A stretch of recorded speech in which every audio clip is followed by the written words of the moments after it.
What's up gamers, DreamcastGuy here, reviewing today Flunk of Titans on the Xbox One. This is an artistic platformer that just came out that seems to be trying to go for a more retro feel. So, does it bridge the gap or does it fall flat? In this game, we're playing as Perseus, servant to Zeus. But Zeus in this game, instead of being your typical lightning bolt throwing badass, is the Grand Master of Funk, and it is your job to defeat all the other Greek gods from spreading their evil music across the land. The game itself controls a lot like a rhythm platformer, one of those games where you're trying to run and time all your jumps really perfectly. But the problem is, the game is really slow. Your character doesn't run very fast, and he has no ability to stop. You have the ability to attack, the ability to jump, the ability to kind of bounce off enemies. And although the game is built decently, even the level design feels so bland to me. The first major flaw I ran into is the fact that even though it's a music game where I'm defending the honor of funk, the funk music that plays is absolutely terrible. The background music is constant, and even as I'm charging headlong through the worlds of pop, rock, and hip-hop,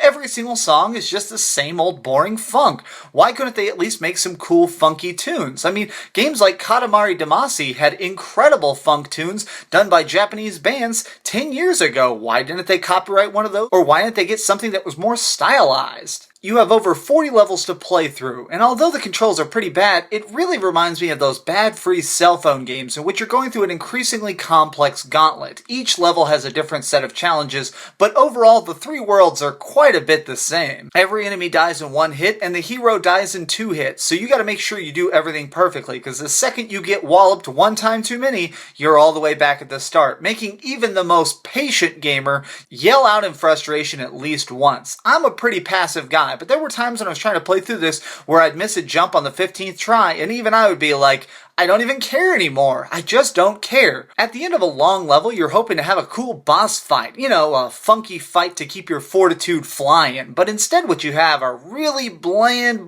dance battles. Yes, that's right.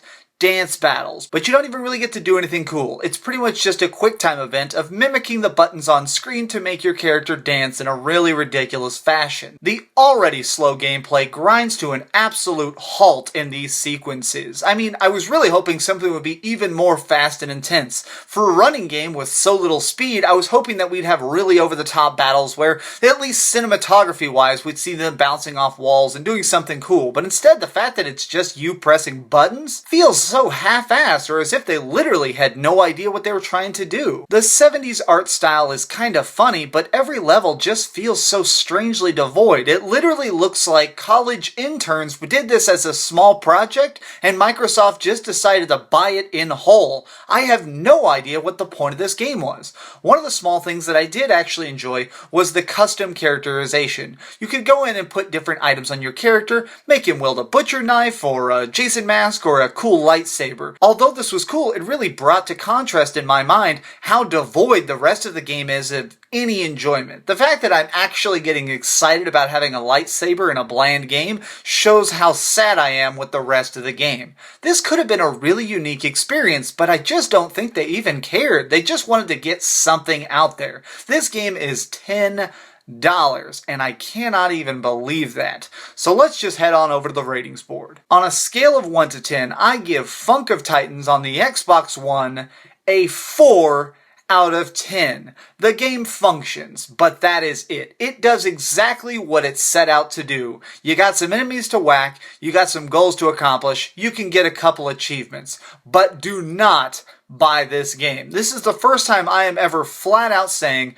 I beg of you, do not buy this title. It is really bad, and you know what? It's gonna be free in a few months with Games with Gold. I guarantee it. This game's got free written on every corner of it. Spend the $10 on this getting something fun out of a clearance bin, or looking at a lot of the other amazing indie titles out there. But this one is just bad. As always, guys, this has been DreamcastGuy. Feel free to like, comment, share, and subscribe. Also follow me on Twitter or any of the social media in the links down below. But mostly, keep dreaming.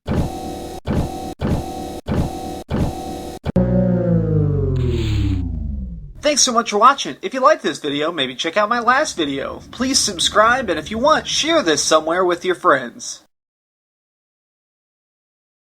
You're playing as the Grand Master of Funk.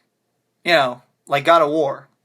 This is going to be an outtake. We're going to put this outtake at the end. If you're still listening to this, why did they make this game? God of War exists. They're literally trying to rewrite Greek mythology. We've already done that. Greek mythology is already awesome. You know, fuck this game. Fuck it. Booyakasha!